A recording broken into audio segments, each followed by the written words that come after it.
The NFL's new rule that bans players from taking a knee during the anthem has absolutely nothing to do with respecting the flag, respecting our country, respecting our troops. We knew this 2 years ago when Colin Kaepernick first took a knee. No one had anything to say whatsoever about him taking a knee until they found out why he was taking a knee. So all of the controversy, all of Donald Trump's rantings, all of even the NFL's new rules, it has everything to do with two things and two things only: power and control.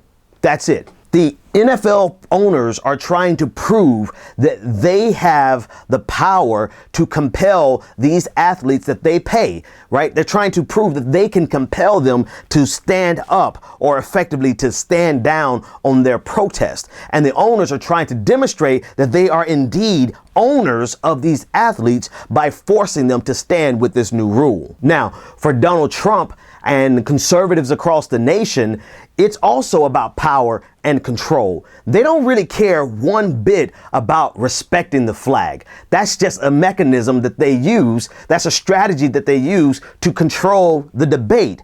What they care about is having powerful young black and brown young men who have the ability to influence the lives of thousands, if not millions of people. They want to be able to control those voices and to essentially stop that protest. People like Kaepernick are a direct threat to the American power structure, which is run by white Christian men. They want to break down the white Christian male power structure, of which you're a part, and so am I. And this is why, even after Donald Trump heard about the new rule from the NFL, it wasn't enough.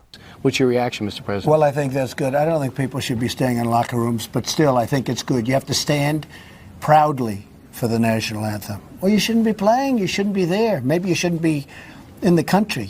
But please understand that anyone who protests against this power structure, they have to be put in their place. And this is why there will never be a type of protest of which they approve. They don't want you to kneel. They don't want you to sit. They don't want you to boycott. They don't want you to march. They don't want you to organize. They don't want you to vote. They don't want you to engage in any activity or any type of protest that will challenge the power structure from which they derive all of their benefits and all of their power. But at least we proud Americans don't have to watch them disrespect our country on the field anymore. The NFL never should have allowed the politicization of its game. And this is why it is critically important that we never allow them to dictate the terms of our debate.